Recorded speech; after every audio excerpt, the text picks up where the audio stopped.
Hey, Peaceniks. Today's guest is Scott Silverman. He is a substance abuse expert, crisis coach, and author of the book, The Opioid Epidemic. What you don't know will destroy your family and your life. Quite the fearful and ominous title. Scott is a 12-step person and runs a recovery center and believes in abstinence. So we don't agree on everything. He was a drug user and abuser himself, so I believe his heart is in the right place and he has the experience to back up his work. And I don't disagree that abstinence, if it works for someone, isn't great. And for some people, may be the only thing that will work. You know, one thing I like that Scott said is that his clinic doesn't turn people away who use cannabis when alcohol is their problem, or methadone to get off heroin. Some 12-step programs will turn you away for any drug use. Also, Scott gives his number at the end of this podcast. For anyone listening who is an addict or has a loved one struggling with substance abuse disorder, he says to give him a call and it'll help steer you in the right direction. I thought that was so sweet. Scott and I might not see eye to eye on everything, but I agree with the work he's doing. And I loved that when I asked him if he would support legalization of drugs, even like heroin, if the science shows that it will be better for people, he said he's 100% open to anything that will save lives, including legalization. I absolutely love that. Someone who is against drug use completely, still willing to support ending the drug war to save lives. He did say that Colorado is kicking itself for the way it legalized so fast, and that the black market is worse now, and California can't do anything to stop the black market short of subsidizing the cannabis industry. I had a lot of questions about that, and was wanting to circle back to that point because I've heard the opposite. I know places that legalize and decriminalize in a country where most states haven't will experience an increase in homelessness and addiction and crime due to an influx of people who have mental illness, who self-medicate and migrate to places that legalize. I believe if the federal government legalized, the problems wouldn't have gotten worse anywhere. I believe they would have gotten better. Unfortunately, we were not able to circle back and talk about these things because 30 minutes into our conversation, Zoom, we do our podcast through Zoom, Zoom alerted me that our session would end in 10 minutes unless I upgrade. I never had this problem before, and I'm not sure if they changed their time policy or what, but it really threw me off once that countdown clock started. I clicked upgrade while Scott was talking, and then another screen popped up over his face, which was distracting, and I knew it was about to ask for payment, and I was in my studio without my wallet. So I just exited out and decided we would have to cut the conversation short. I like that Scott said, when I told him we had only 9 minutes left, that he was a tweaker and he surely could cover some ground in 9 minutes, and he did. So I'm going to figure out the Zoom thing so it never happens again. Peaceniks. And, you know, maybe I can have Scott on again. I'd love to talk to him again and talk about these things. But even with that interference, I think it turned out great. I really enjoyed talking with Scott. Again, Scott Silverman. Check out his book, The Opioid Epidemic. Okay, before we dive headfirst into this 44th episode, I'm going to suggest you smoke a hemp cigarette while feeling the calming effects of some red vein kratom. You don't have a hemp cigarette? No problem. Go to sugarcali.com and order some. They have 3 flavors, original, which is my favorite, and vanilla and mint, which I also enjoy. They are a good substitute for tobacco, and you can get 15% off of your purchase by entering the offer code PEACE15. And if you enjoy kratom, go to happyhippoherbals.com and enter the offer code THEPEACE15 and save 15%. Happy Hippo Herbals has all kinds of strains, and they have kratom taffy, which is delicious. And again, that's happyhippoherbals.com, offer code THEPEACE15. And for a hemp cigarette that doesn't taste like shit, that's their slogan, and I agree. Go to sugarcali.com and enter the offer code PEACE15.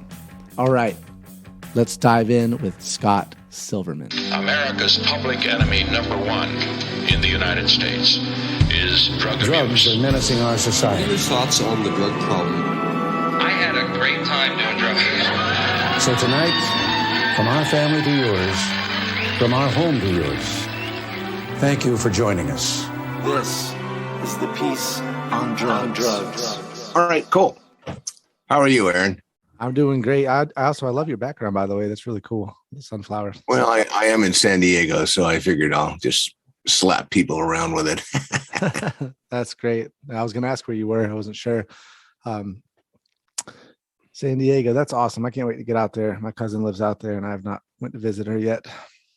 But yeah. So what part of the world are you in? I'm in Fort Myers, Florida. Okay. Yep, it's just starting to get super hot out. And a little humid too. And humid, and we just started getting the summer showers. Got them a little earlier. It's been raining every day, but I like the storms. It's nice. Cool. So thank you so much for doing the podcast. I appreciate it.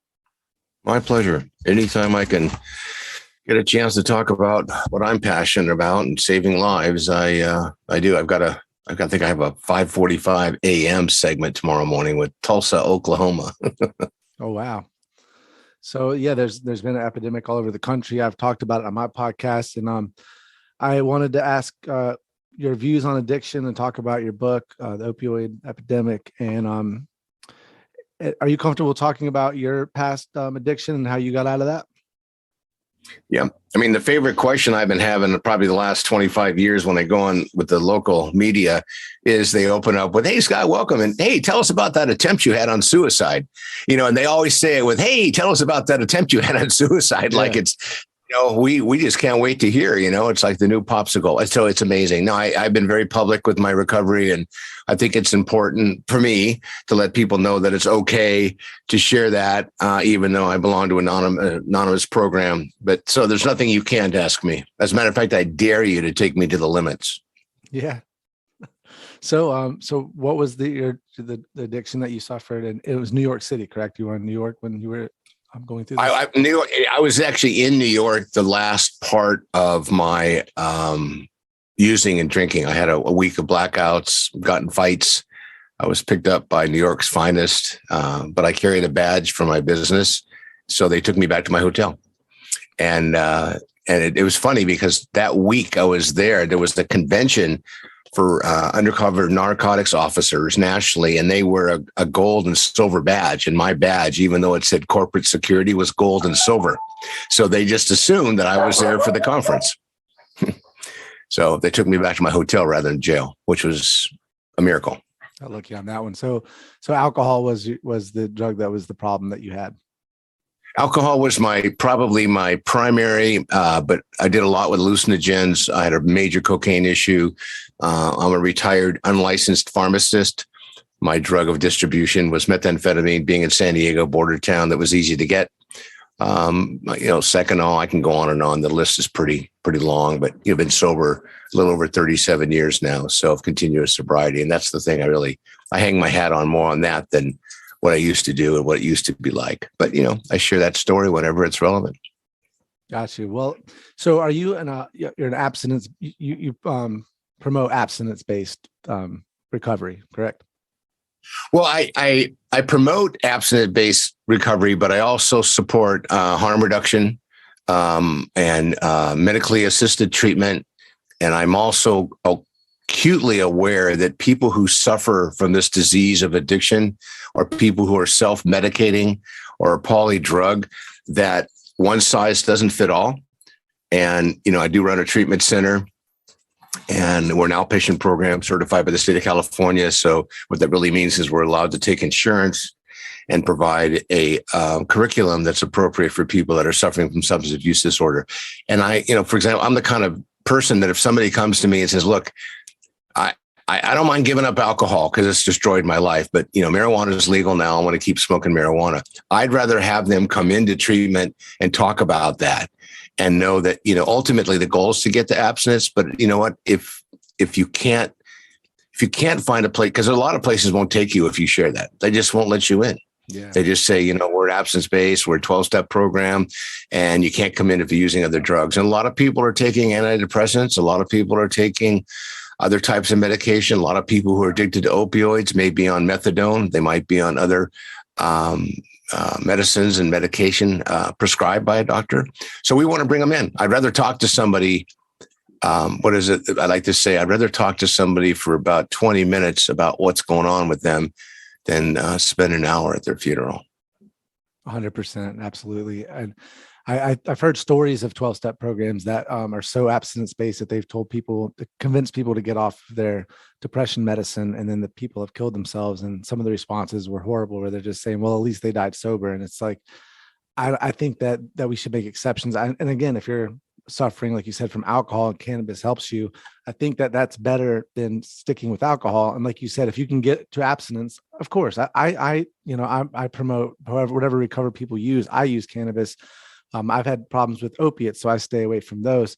But I do think that if you can if you can find happiness with being sober, then that's the ultimate. There's nothing better than being, if you can be happy sober. But there are people I've talked to on my podcast who have been sober for, went months and months and months sober and were just depressed, and that they found happiness in drugs. And one of my authors, David Poses, that came on, he actually heroin was what made him happy, and he quit many times for long periods of times and just was suicidally depressed. Depression medicine didn't work, heroin helped. So when you have kids on the streets, that this helps, and Oxycontin helped. Now they're pushed to the streets where there's fentanyl everywhere and it's killing them in these large numbers. Like, how do we get kids to, if that can't find sobriety as the only option, how do we get help for them? Yeah. Well, by the way, I knew that you had a cannabis. You lean towards cannabis. You know how I knew that? My 420 special? No, your lava lamp. Oh, yeah. Well, I decorated my whole podcast studio with kind of like a head shop stuff, I'm just teasing. We used to say that the lava lamp on the window was kind of like the Krispy Kreme, where the donuts are warm, come on in. Yeah. So I how many lava lamps I broke over the years with my excitement. That was just a joke. I think it's a good question. And, for me, marijuana is legal in California. The federal government's still trying to legalize marijuana nationally. I'm somebody who partied every waking hour I possibly could. So my very first book, Tell Me No, I Dare You, is about my story. And, I've written a second book, the Opioid Epidemic. And all I want to do is I have this new concept. I call it, everyone likes pie, and pie is, to prevent, inform, and educate people. So when they're making the decision to experiment, to even self-medicate, that they're careful about it, because right now in California, according to a California DA who spoke up in January, 80% of the illicit drugs or street drugs are laced with fentanyl. And fentanyl is not a party drug. Fentanyl is a poison. And when I hear stories about, accidental overdoses where young people are, taking counterfeit medication that's laced with fentanyl, and they die at 18, 19, 20, 21 years old, and all they wanted to do was party, it upsets me, and it scares me, and it causes me pause, because you wouldn't drive your car at 60 miles an hour in a rainstorm with your headlights off. So why would you take a pill and put it in your body if you had no idea where it came from? So all I'm asking people to do is be informed, make an informed decision. And if you're not certain, look, I raised two daughters, and it's coming back again. The old date rape drugs are being put in cocktails at bars again, and other things are being put in there. So, we taught our kids, don't pick up a drink at a bar if it wasn't handed to you by the person pouring the drink. So I just want to caution people to just make educated information. Give me an example. Talk about informed educational decision-making. We had a guy here in San Diego. He was interviewed by a reporter, and he wanted to speak up. He says, look, I'm addicted to methamphetamine. I live on the street. I have for years. I choose to put methamphetamine, in front of me because I like it and I want it.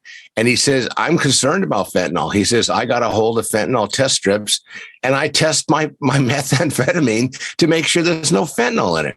Now, for a street consumer, that is sophisticated thinking and smart thinking. It's kind of like, if you were allergic to cheese, or you were lactose intolerant, why would you eat a lot of ice cream and drink a lot of milk in a milkshake, knowing that the aftermath is going to be, it's not going to kill you, but it's certainly going to make you uncomfortable. So I'm open to what people have to say. My only argument with young people is, look, Scott, marijuana is legal. And, and I know what the THC content is in street marijuana today. And I just say, look, the science says developmentally it's going to impact your brain, if not shut it down from developing. So let's talk about, how we make the decision to do what we do. That's all.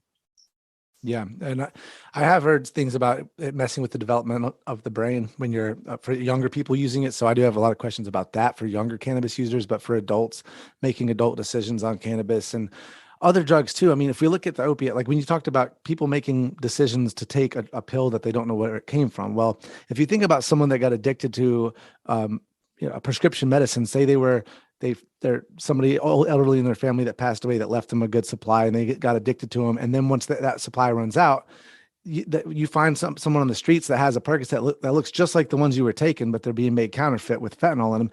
And you're going through withdrawals, you're just going to take that. A lot of people are just going to roll the dice. Not everybody, but a lot of people will roll the dice because of their addiction. And especially younger kids. When I was young, I did not care I didn't ask where they came from. Oh, this is ecstasy. This is whatever it is. I'm going to take it because I was going through my own trauma and these drugs were and also didn't really care if I died. Now, luckily fentanyl wasn't all over the streets when I was younger doing that. Because I doubt I would be alive right now had I been doing drugs at this current time, the way I was when I was young. So the question, can we get a safe supply to people while still trying to get people abstinent like they're doing in Switzerland? Do you agree do you think it's possible that we could legalize a drug like heroin for addicts to help them get off of heroin? And some people will stay on heroin. This is just a fact. Yeah. By the way, your description of your substance use, as a young person is identical to mine. I mean, when LSD, we used to come in a format, we called it blotter acid, where the liquid was dripped on a celluloid that would dissolve when you ate it. I was like you. Someone said, you got to try this stuff. I didn't even want to orally take it. I put it into my eyeball. So the tear ducts actually gets the high to your brain quicker. I mean, I used to shoot tequila through my nose because it did things to me through my nose I couldn't get by the time it digested through my system. So I understand that mindset really, really well. And I respect people, and I'm not one who can judge. So to answer your question, other countries who have legalized things, one of the things that they have done, in my opinion, is they have made treatment available immediately to anybody who wants it. So it's not a matter of, and I've spent some time in Amsterdam, and I was in Turkey for a little while, where you go to jail or prison if you get caught. And I was selling hash in Amsterdam in 1976. So I get, what other parts of the world are doing, but they also, with socialized medicine in some countries, and those who legalize it, they make it 100% understood that if you raise your hand and you want treatment, you don't have to make an appointment. You go right into treatment. And I think if we could find a way to do that in this country, then I'd say, let's experiment with legalization. But, we're seeing now just with marijuana, and look, America has got this pill-oriented society. We have a whole different way of looking at medication. I can't tell you, I go to my home group 4 days a week, and probably half of the people there are self-disclosed individuals who have ADHD. So, we are on a lot of medication in this country. I don't think a lot of other countries are. I think, there are countries in, Pakistan and Afghanistan, which I used to get my old hash from. It's part of their daily routine. I mean, in Europe, having a bottle of wine every day was normal.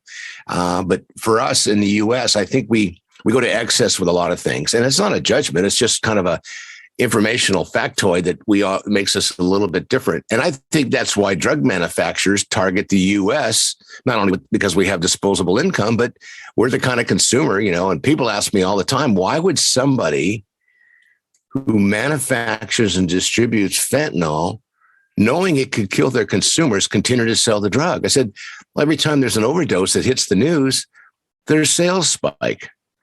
Their sales go up, the consumers increase. And I was like you, somebody would, if I were in this world today using, I would be a fentanyl consumer. And there's a woman who was just interviewed in Skid Row by a guy who's got a huge following on YouTube. And he asked her, he says, well, are you concerned about the fentanyl that's in the drugs today? And she says, oh, I've been doing drugs so long. I'm immune. Fentanyl can't hurt me. And the thing is, fentanyl can, but fentanyl's poison. There's a difference between fentanyl and even marijuana, even Seconal, even cocaine or crack or, methamphetamine. And all of it's stronger and more potent and less expensive than it used to be. But historically, it didn't kill people. Even heroin. I mean, you remember Whitney Houston? When she passed away, I remember it was Dr. What was his name? Was it Dr. Drew? Anyway, one of the big docs, TV docs, was so upset. He said, musicians and entertainment people and sports people, they've been shooting heroin and taking mescaline and hallucinogens for decades. He goes, but today, people who are taking illicit drugs and mixing it with prescription drugs are dying and overdosing. He said, we've never seen this before. And there's not enough studies yet to really tell. For example, if you're on an antidepressant, then you've been on for a long period of time for anxiety, depression, sleep deprivation, whatever, and it's prescribed and monitored, and you mix that with some of the illicit drugs and alcohol, you could overdose from that. Mm-hmm. And that was not something, I'm 68. When I was getting high, that was not an issue. The only time people were getting hurt, generally speaking, is when they were so impaired and they were behind the wheel of a car. Yeah. Yeah. So I don't know if that answers your question or not, but I think one size doesn't fit all. And I know people have been on methadone for a decade or more, even longer, and people poo-poo methadone. And it's probably one of the few things that have really helped people on heroin live a normal life. And I know people on methadone that don't do heroin that still smoke marijuana and drink. Yeah, and they say you're not supposed to. That and I have friends that do that with Suboxone, and I've had friends that have used Kratom now to get off of it, and that's helped them. That we don't have a lot of studies on Kratom yet, and the experiment's kind of working out in the public, which hopefully doesn't go really wrong. But no, I do question I like when I was growing up, the drugs on the streets were killing people, but I lost a few friends, and it was opiates, and it was usually mixed. Like you said, about I think 30% of opioid deaths also have benzos and prescription anxiety medicine, and a lot of them don't. But the fentanyl is killing a lot more people now. But when I grew up, I had friends die, and recently I've had friends that didn't get clean that have died. That like every year there'll be somebody else. And I had a friend in 2020 that died of a fentanyl overdose, and he's not a fentanyl or an opioid user. It was cocaine that had it in it. So it's making its way into other products. And also people that do ecstasy are now dying again at raves because fentanyl is making its way into ecstasy pills. And ecstasy, MDMA, is a drug that can be abused like all drugs. But when it was first in the club scene, it was relatively safer than alcohol. And it was outlawed because of a ridiculous study of MDA that was just done on rats, not people. So the question is, can we create a world where we allow adults to make these decisions for themselves? I think people that are for prohibition and people that are against prohibition, like myself, we all want the same thing, right? We want a healthier society. We want less people addicted. And right now, the current crisis is we have people dying daily in our streets, in our cities, and these are our friends, our family, our children. So how do we, in your opinion, how do we stop this from happening? I agree with the idea of opening up more treatment facilities immediately, but for drug laws, do you think we can change some of these laws and grant safe access, or do you think that's too dangerous? I think it's going to be a slippery slope, but at the end of the day, there's a saying around one of the definitions of insanity: you do what you've always done, you get what you've always gotten. I clearly don't think that what we're doing is working. Look, in my industry, a $40 billion treatment industry, the average person who leaves a treatment center after 30 days, 95% of those people, the average person going in, 95% will relapse. So clearly we haven't got a plan that's working. So I don't mind, but the problem with the way our society works, it's kind of like all or nothing. I mean, Colorado is just, they're kicking themselves for the way they legalized marijuana and what's happening now. And there are people that are vaping marijuana or liquid hash that's been laced with fentanyl. So it's everywhere. I mean, it's everywhere. And the problem with fentanyl, again, it's a poison. So I don't know how even if we legalized every drug, how we would prevent people from stopping, consuming illicit drugs. California just had a major issue where the retail CBD and the marijuana distributors are up in arms because they're concerned that their retail storefronts are losing money every day because illicit marijuana is still being sold. And so they're looking for the government to subsidize their loss of profits, which I don't know if that's going to happen or not, but if it does, it's going to be a real issue, because then how do you address the businesses that closed during COVID? They can't get back open because the SBA won't make enough loans. So and it seems like there's always this, you do this and it's like a balloon. You squeeze it, goes off in one direction, you squeeze it, it goes off in the other. But to simply answer your direct question, and I wrestle with it, but I see what other countries have done. And I've got a colleague of mine who's a psychiatrist who worked for United Nations, traveling the world for 2 years. And he even said, he goes, there's no way we're going to standardize treatment because culturally things are different in other parts of the world, i.e., even heroin, or hash. They're part of certain cultures' everyday life. So if we were to legalize, my support would be around that only if the profits were taken to be put into treatment and education. Otherwise, to legalize it with the decision-making mindsets that our culture has in this country, I think we have to plan for, what's that term they use in war? Acceptable losses. Yeah, no, I agree with that too. If we treat it like we did alcohol after prohibition, where all of a sudden we can have buses driving by that are telling you which alcohol beverages to drink. If we do that with opiates, I mean, it's already a disaster with alcohol, but I don't see that changing because of the industry of alcohol. But I do agree, if we do legalize heroin for addicts that are using it already, any money profit that comes in should be used for treatment and for treatment facilities. Well, New York right now, and I think San Francisco have opened up these legal, I guess they call them injection sites, where you can actually go in and take whatever substances you have. And, if you can't go in with an ounce of this and get an ounce of that, but they'll confiscate you donate or give them the illicit drugs you've got, and they will make sure that you get a dose of something of equal or greater value. I mean, I'm oversimplifying the wording on it, and I'm not sure that's exactly it, but that's a form of exactly what you're talking about. And I think that's a pilot program and the studies around those, when they're done, probably will point to whether our society is ready for legalizing things like, but on the other hand too, if people were legally taking pharmaceutically controlled and overseen with quality assurance drugs, I don't think we'd be seeing the overdoses, because they could find a way. They could find a way with the dose that you get a certain dose. It's not going to cause an overdose by definition, but you have to have some agreements around the fact that that if you take heroin and then you mix it with fentanyl and you smoke marijuana and you drink and you take a Xanax, then you're not eligible for the program because you're just abusing it from every level. But they don't need to warn you on that, because you're not going to come back for the next dose because you're not going to make it through.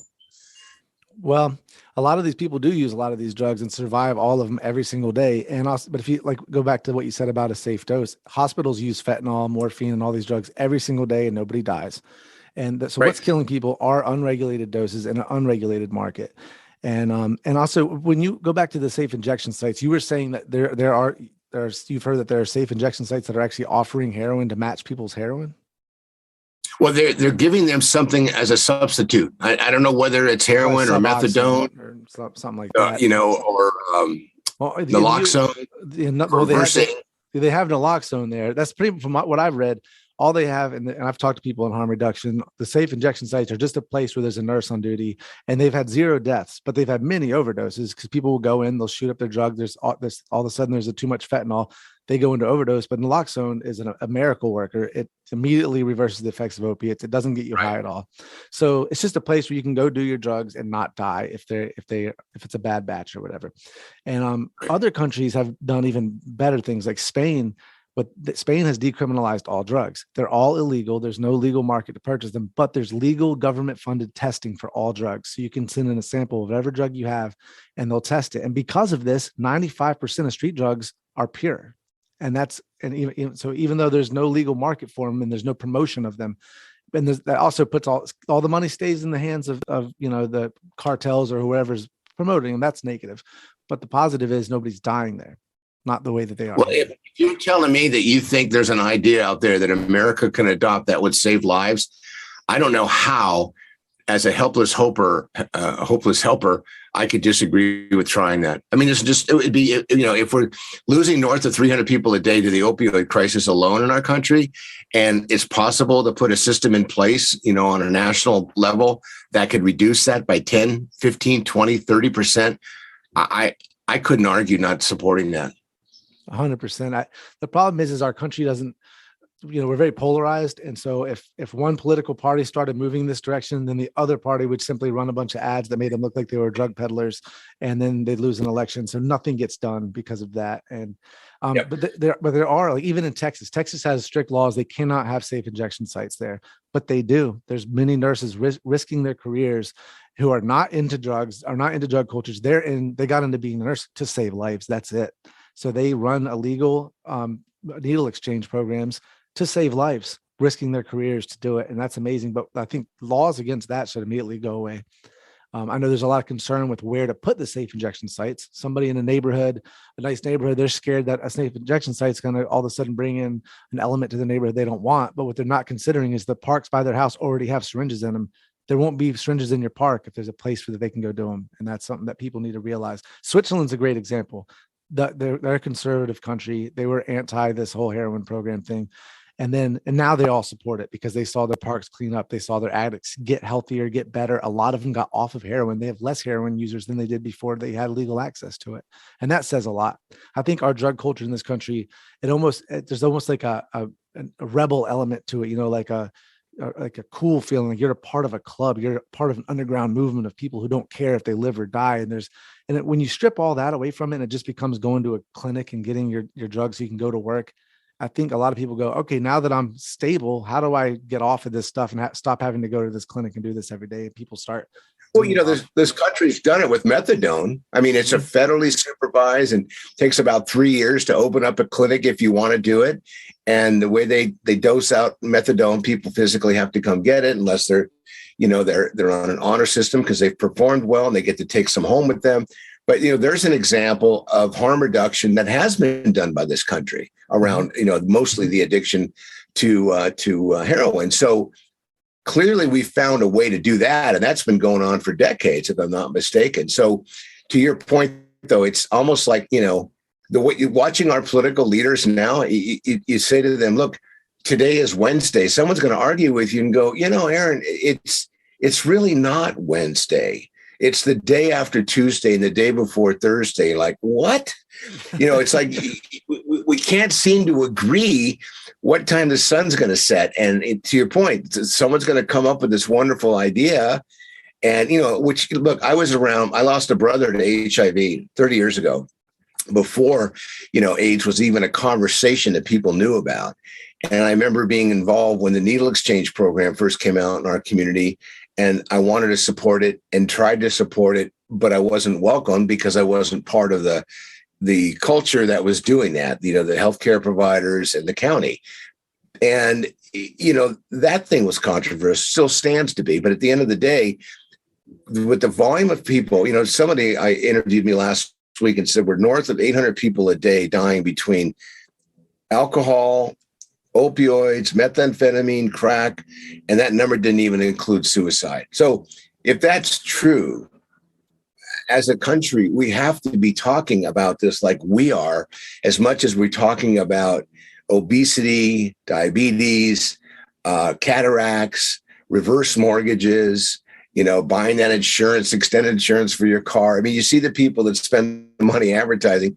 We need to be talking about this as much, and not in a way that's negative, but it's engaging, and it's passionate, and it's letting people know that, it's okay to make your own decisions, but here's some information that might help you make that decision with more information. It's like learning how to drive. Nobody gets put behind the wheel of a car and says, okay, go for it. Somebody coaches them, and there's someone to ask questions, and you can get almost anything you want on YouTube, but you can't save a life on YouTube. You can get some information, maybe how to do it, Yeah. Sorry, I got distracted. I just got an alert from my Zoom saying the meeting will be over in 10 minutes unless I upgrade. I've never had this problem before. I don't know why it's doing that unless they change their platform. Well, we got 9 minutes. That kind of. Hey, I'm an ex-tweaker. What I can do in 9 minutes, most people can't do it in a day and a half. Unfortunately, we'll have to finish this up, but we got 8 more minutes. Like I say, I've never had that happen. I've had unlimited time on this forever. I don't know why it's doing that. But I wanted to talk about the methadone clinics. One of the problems with them is, methadone is a great drug because of the half-life. It lasts so long that they can take a pill in the morning and be good till the next day. But it doesn't give them the high that a lot of them want. That's why they have relapses with heroin. But the bigger problem is there's not enough of them, and there's not enough room for a lot of people to get in them. I've talked to harm reduction people and had them on my podcast who they'll call every single day different clinics trying to get in just to see how long it would take hypothetically if they needed to get in, and it'll be weeks and they still can't get in. And then another problem is the hours that they're in operation. I have a friend that had a heroin addict was dating a heroin addict in Fort Lauderdale, and she didn't wake up in time to be there by 9 a.m. And then they closed at 9 a.m. So he had to drive her to a heroin dealer to get heroin, or she was going to start going into withdrawal. And I feel like if it works, and it does work for a lot of people, this methadone, and it's a pretty reliable, safe drug, if that's the only one that they're going to be allowed to prescribe.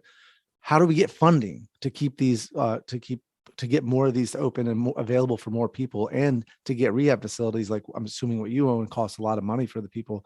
People can't afford $20,000, $25,000 for rehab. How do we get the government to spend the money and invest in this?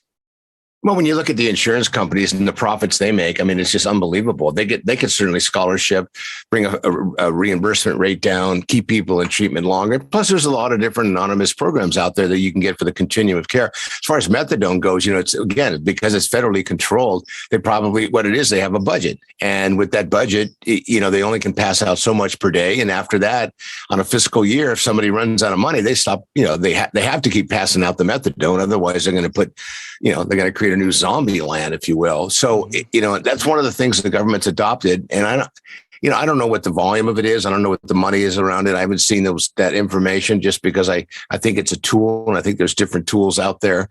And I know that people who are dependent on it, swear by it. And there are a lot of people who have just been able to maintain a regular life by getting it. And there's a lot of people that have abused it. And one of my biggest beefs with methadone clinics is they don't offer enough treatment. They're all supposed to have an outpatient program on the grounds, but they need the staffing to do the dosing. So they really don't, they offer it because they have to. And most people that come to get their methadone don't want to hang around for 3 hours and go to an education class about how to be abstinent. So it's kind of one of those catch-22s again. And, look, we're in a state with 40 million people. California's got some, we have half the homeless in the country. And this, I went through as a homeless provider, just trying to help people who, I've worked with communities throwaways. I've worked with people who have major issues, co-occurring issues, mental health issues, behavioral, health barriers. And I've seen how the system really isn't set up to help people long-term. There's episodic, there's EDs, emergency rooms, there's county mental health where people can stop in for 72-hour holds.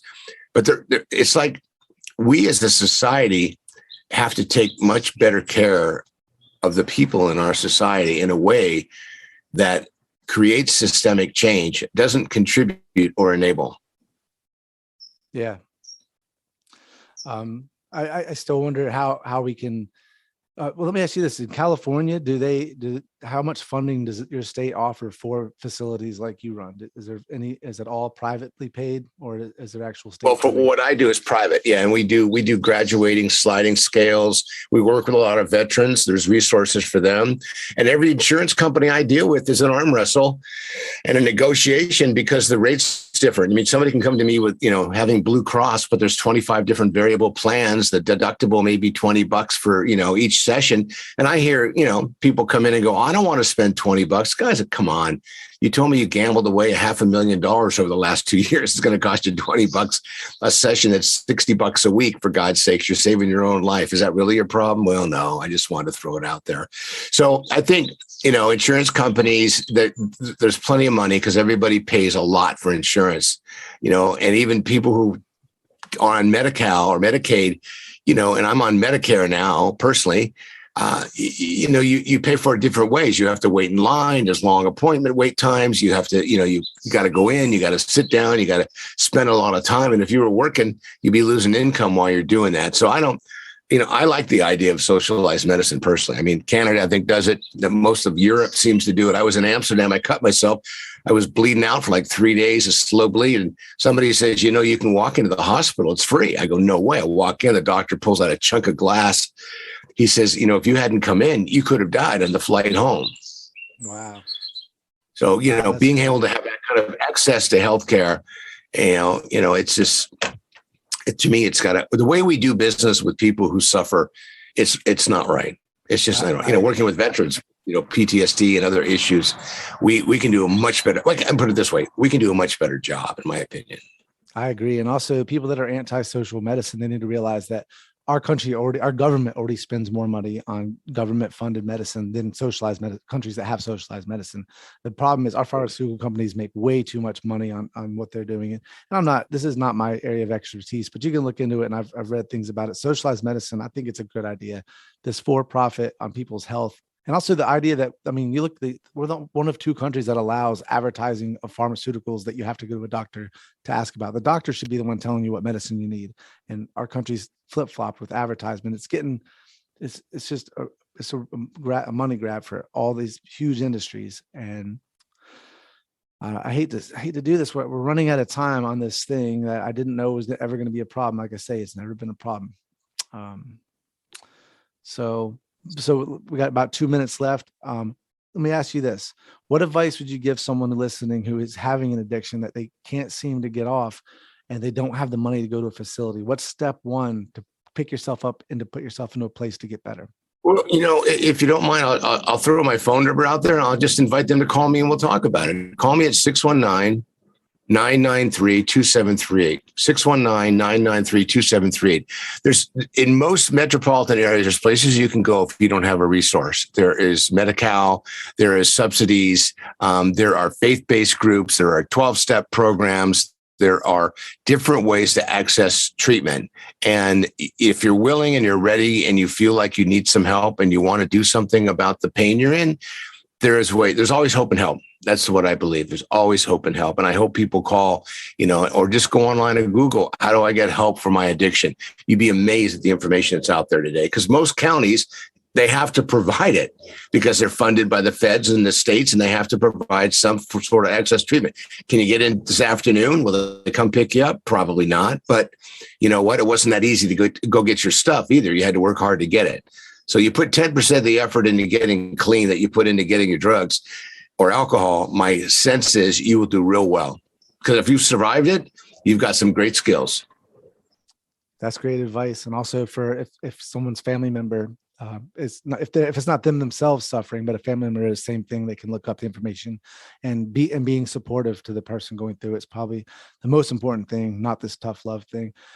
We are about out of time. Scott, thank you so much for doing this. And also that was really sweet of you putting your number out there. People just can call you and talk to you. That's awesome. And great person, great work. I love what you're doing.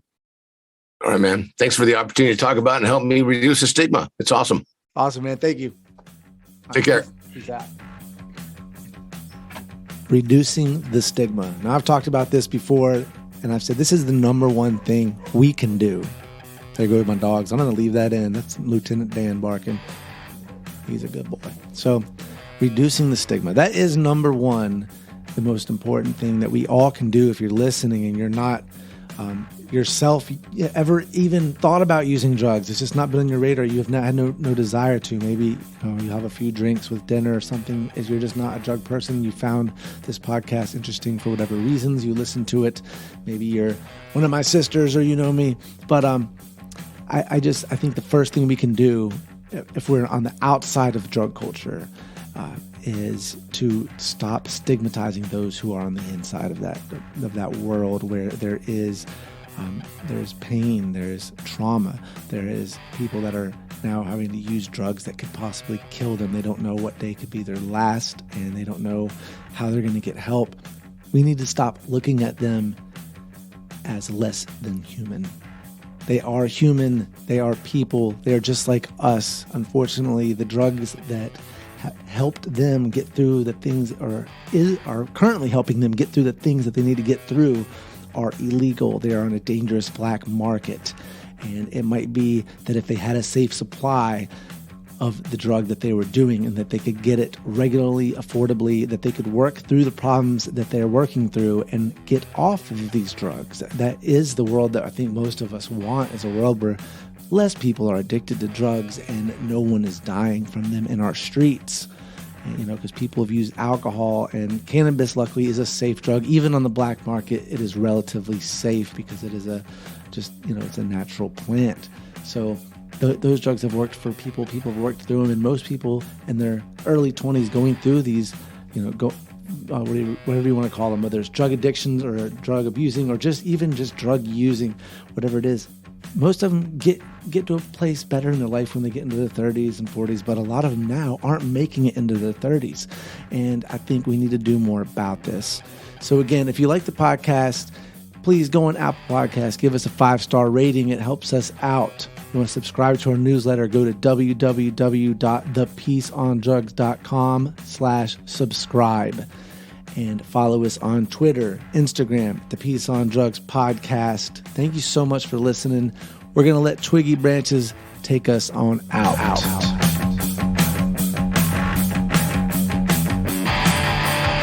You pay for what you get. You pay for what you get.